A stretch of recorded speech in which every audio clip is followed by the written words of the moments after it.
Alice's Adventures in Wonderland by Lewis Carroll. Chapter 8. The Queen's Croquet Ground. A large rose tree stood near the entrance of the garden. The roses growing on it were white, but there were 3 gardeners at it, busily painting them red. Alice thought this a very curious thing, and she went nearer to watch them, and just as she came up to them she heard one of them say, "Look out now, Five! Don't go splashing paint all over me like that!" "I couldn't help it," said Five in a sulky tone. "Seven jogged my elbow." On which Seven looked up and said, "That's right, Five, always lay the blame on others." "You'd better not talk," said Five. "I heard the Queen say only yesterday you deserve to be beheaded." "What for?" said the one who had spoken first. "That's none of your business, too," said Seven. "Yes, it is his business," said Five, "and I'll tell him. It was for bringing the cook tulip roots instead of onions." Seven flung down his brush, and had just begun, "Well, of all the unjust things," when his eye chanced to fall upon Alice as she stood watching them, and he checked himself suddenly. The others looked round also, and all of them bowed low. "Would you tell me," said Alice, a little timidly, "why are you painting those roses?" Five and Seven said nothing, but looked at Two. Two began in a low voice, "Why, the fact is, you see, miss, this here ought to have been a red rose tree, and we put a white one in by mistake, and if the Queen was to find out, we should all have our heads cut off, you know. So you see, miss, we're doing our best afore she comes to—" At this moment Five, who had been anxiously looking across the garden, called out, "The Queen! The Queen!" and the 3 gardeners instantly threw themselves flat upon their faces. There was a sound of many footsteps, and Alice looked round, eager to see the Queen. First came 10 soldiers carrying clubs. They were all shaped like the 3 gardeners, oblong and flat, with their hands and feet at the corners. Next the 10 courtiers. These were ornamented all over with diamonds, and walked 2 and 2, as the soldiers did. After these came the royal children. There were 10 of them, and the little dears came jumping merrily along hand in hand in couples. They were all ornamented with hearts. Next came the guests, mostly kings and queens, and among them Alice recognized the White Rabbit.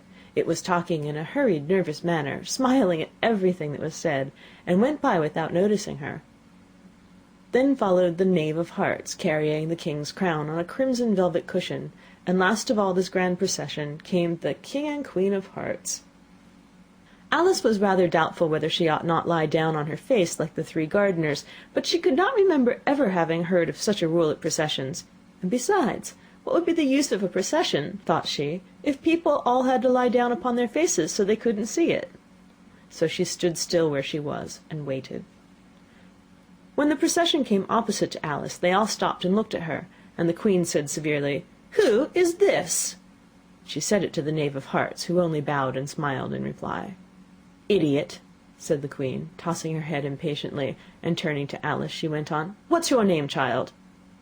"My name is Alice, so please your Majesty," said Alice very politely, but she added to herself, "Why, they're only a pack of cards after all. I needn't be afraid of them." "And who are these?" said the Queen, pointing to the 3 gardeners who were lying round the rose tree, for you see, as they were all lying on their faces, and the pattern on their backs was the same as the rest of the pack, she could not tell whether they were her gardeners, or soldiers, or courtiers, or 3 of her own children. "How should I know?" said Alice, surprised at her own courage. "It's no business of mine."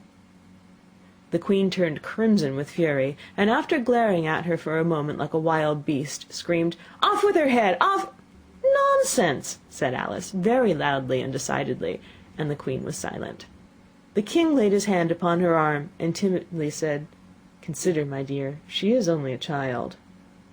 The Queen turned angrily away from him, and said to the Knave, "Turn them over."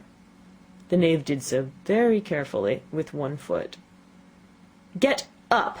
said the Queen, in a shrill, loud voice, and the 3 gardeners instantly jumped up and began bowing to the King, the Queen, the royal children, and everybody else. "Leave off that!" screamed the Queen. "You make me giddy." And then, turning to the rose tree, she went on, "What have you been doing here?" "May it please your Majesty," said Two in a very humble tone, going down on one knee as he spoke, "we were trying—" "I see," said the Queen, who had meanwhile been examining the roses. Off with their heads!" And the procession moved on, 3 of the soldiers remaining behind to execute the unfortunate gardeners, who ran to Alice for protection. "You shan't be beheaded," said Alice, and she put them into a large flower pot that stood near. The 3 soldiers wandered about for a minute or two looking for them, and then quietly marched off after the others. "Are their heads off?" shouted the Queen.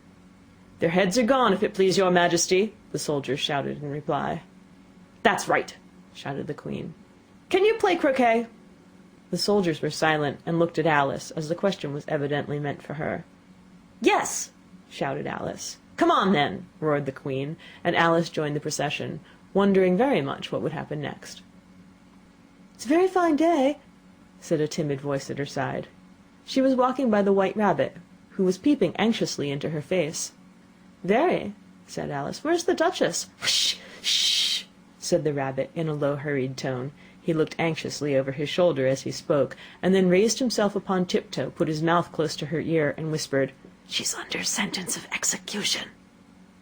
"What for?" said Alice. "Did you say, 'what a pity'?" the Rabbit asked. "No, I didn't," said Alice. "I don't think it's at all a pity. I said, 'what for'?" "She boxed the Queen's ears," the Rabbit began. Alice gave a little scream of laughter. "Oh, hush!" the Rabbit whispered in a frightened tone. "The Queen will hear you. You see, she came rather late, and the Queen said—" "Get to your places!" shouted the Queen in a voice of thunder, and people began running about in all directions, tumbling up against each other. However, they got settled down in a minute or two, and the game began. Alice thought she had never seen such a curious croquet ground in her life. It was all ridges and furrows. The balls were live hedgehogs, the mallets live flamingos, and the soldiers had to double themselves up and to stand on their hands and feet to make the arches. The chief difficulty Alice found at first was in managing her flamingo.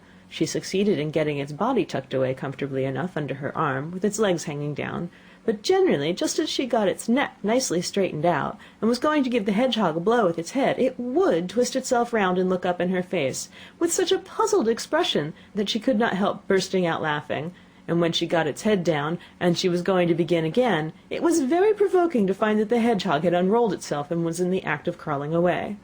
Besides all this, there was generally a ridge or furrow in the way wherever she wanted to send the hedgehog to, and as the doubled up soldiers were always getting up and walking off to other parts of the ground, Alice soon came to the conclusion that it was a very difficult game indeed. The players all played at once, without waiting for turns, quarrelling all the while, and fighting for the hedgehogs. And in a very short time the Queen was in a furious passion, and went stamping about and shouting, "Off with his head! Off with her head!" about once in a minute. Alice began to feel very uneasy. To be sure, she had not as yet had any dispute with the Queen, but she knew that it might happen any minute, and then, thought she, what would become of me? They're dreadfully fond of beheading people here. The great wonder is that there's anyone left alive. She was looking about for some way of escape, and wondering whether she could get away without being seen, when she noticed a curious appearance in the air. It puzzled her very much at first, but after watching it a minute or two, she made it out to be a grin, and she said to herself, "It's the Cheshire Cat. Now I shall have somebody to talk to." "How are you getting on?" said the cat, as soon as there was mouth enough for it to speak with. Alice waited till the eyes appeared, and then nodded. "It's no use speaking to it," she thought, "till its ears have come, or at least one of them." In another minute the whole head appeared, and then Alice put down her flamingo, and began an account of the game, feeling very glad she had someone to listen to her. The cat seemed to think that there was enough of it now in sight, and no more of it appeared. "I don't think they play at all fairly," Alice began, in rather a complaining tone, "and they all quarrel so dreadfully one can't hear oneself speak, and they don't seem to have any rules in particular. At least, if there are, nobody attends to them. And you've no idea how confusing it is, all the things being alive. For instance, there's the arch I've got to go through next, walking about at the other end of the ground, and I should have croqueted the Queen's hedgehog just now, only it ran away when it saw mine coming." "How do you like the Queen?" said the cat in a low voice. "Not at all," said Alice. "She's so extremely—" Just then she noticed that the Queen was close behind her, listening, so she went on, "likely to win, that it's hardly worth while finishing the game." The Queen smiled and passed on. "Who are you talking to?" said the King, going up to Alice and looking at the cat's head with great curiosity. "It's a friend of mine, a Cheshire Cat," said Alice. "Allow me to introduce it." "I don't like the look of it at all," said the king. "However, it may kiss my hand if it likes." "I'd rather not," the cat remarked. "Don't be impertinent," said the king, "and don't look at me like that." He got behind Alice as he spoke. "A cat may look at a king," said Alice. "I've read that in some book, but I don't remember where." "Well, it must be removed," said the king very decidedly, and he called the queen, who was passing at the moment.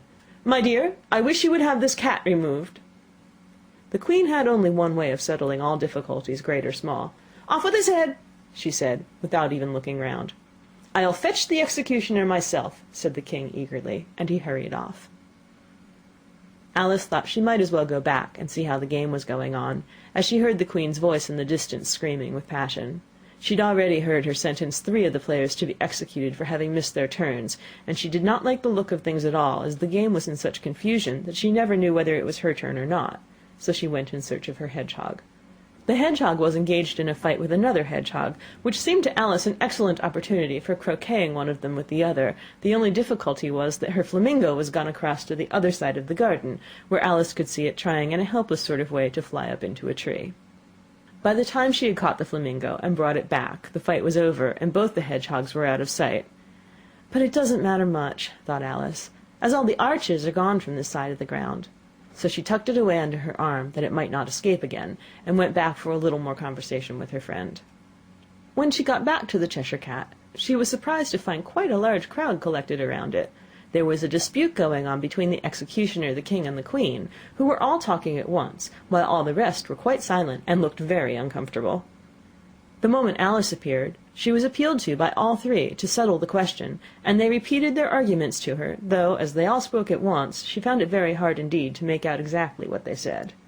The executioner's argument was, you couldn't cut off a head unless there was a body to cut it off from, that he had never had to do such a thing before, and he wasn't going to begin at his time of life. The king's argument was that anything that had a head could be beheaded, and that you weren't to talk nonsense. The queen's argument was that if something wasn't done about it in less than no time, she'd had everybody executed all around. It was this last remark that had made the whole party look so grave and anxious. Alice could think of nothing else to say but, "It belongs to the Duchess, you better ask her about it." "She's in prison," the queen said to the executioner. "Fetch her here," and the executioner went off like an arrow. The cat's head began fading away the moment he was gone, and by the time he had come back with the Duchess, it had entirely disappeared, so the king and the executioner ran wildly up and down looking for it, while the rest of the party went back to the game.